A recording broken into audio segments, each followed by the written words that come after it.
Hello and thank you for joining me today. Well, this is the Tuesday, April 30 edition of our video devotionals. We appreciate you being with us today, and I hope your Tuesday is going well. Here we are, last day of April, and just amazing how the year is just flying by, but already 4 months, and but we're in the spring season.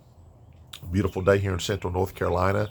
I think we're supposed to be about upper 70s, and the winds are blowing, nice gentle breeze, and good for doing the outdoor activities. We were able to get some church work done and then go out and plant some seeds in the garden. And today we'll be planting some more seeds and getting some plants planted also.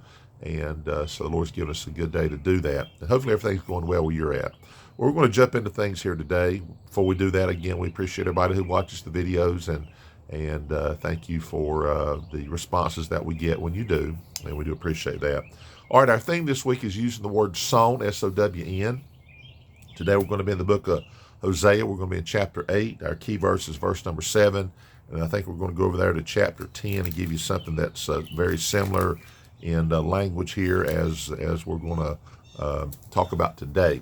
Otherwise, again, we appreciate you watching, and this is our 5th year we're going into, so we are excited to continue to do this.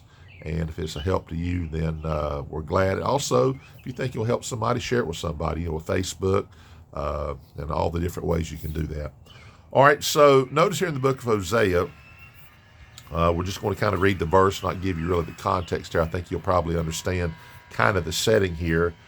But it's speaking about the people of God, the people of Israel, and it says, "For they have sown the wind, and they shall reap the whirlwind.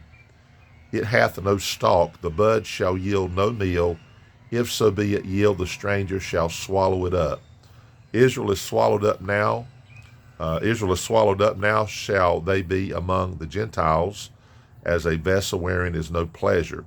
And we could go on there, but basically we're kind of looking at yesterday we spoke about light is sown for the righteous. Today we're looking at the situation where we see the adverse effect of not following the Lord, not doing the right thing. And it's interesting, here's the principle. The Bible says that they have sown the wind and they shall reap the whirlwind. All right, so you understand the sowing and the reaping principle. All right, you sow a seed. For example, yesterday I sowed some squash seeds, and those seeds are going to come up, obviously with the blessing of the Lord, and we've had real good success with squash in particular. So the seed has been sown, and then after a period of time, we're going to get some squash. And so you've got the sowing, you've got the reaping. But it's interesting that when you think about a little seed, all right, just a squash seed is about the size of a watermelon seed, to be honest with you. It's a bigger seed. It's not a tiny seed. They're pretty easy to handle, and maybe not quite as big as some of the larger watermelon seeds, but the point is, it's small. I mean, you can put it on the end of my pinky, and there it is. And then you plant that seed in the ground, and eventually it's going to turn into a plant that will yield many squash fruit, and within those squash there's going to be a lot of seeds. So the point is, you've got a very small seed that's going to yield a very great amount. So you look at this, and this is interesting. They have sown the wind, and they shall reap the whirlwind. And he's talking about the effects of sin, the effects of disobedience. So whatever they did in disobedience, it's going to be so much more magnified in a greater way, in a negative way, greater negative way, just because that's the principle. And so sometimes you think, well, a decision, how bad could it be? Well, let me say this: it's like planting the wind and reaping the whirlwind. Today we've got a nice breeze here, but imagine we've got a nice breeze, and then contrast that with if a tornado came through here. And sadly, there are places, in fact, just this past week or within the last week or so, there's been some very damaging and I think deadly tornadoes, which is what the Bible calls a whirlwind. And devastating, and it's huge, and it's massive, and it creates a lot of damage when it hits areas where there's people and property and so on. So the point is, when we live our life and we live righteously, then there is a great benefit that's much more, I think, much greater, and the influence is much greater than like a single act, if you please. To help you understand that, notice here within the same book, so we're in chapter 8, But if I turn over here to chapter 10, I want you to notice what it says here. It says, sow to yourselves in righteousness, reap in mercy, break up your fallow ground, for it is time to seek the Lord till he come and rain righteousness upon you.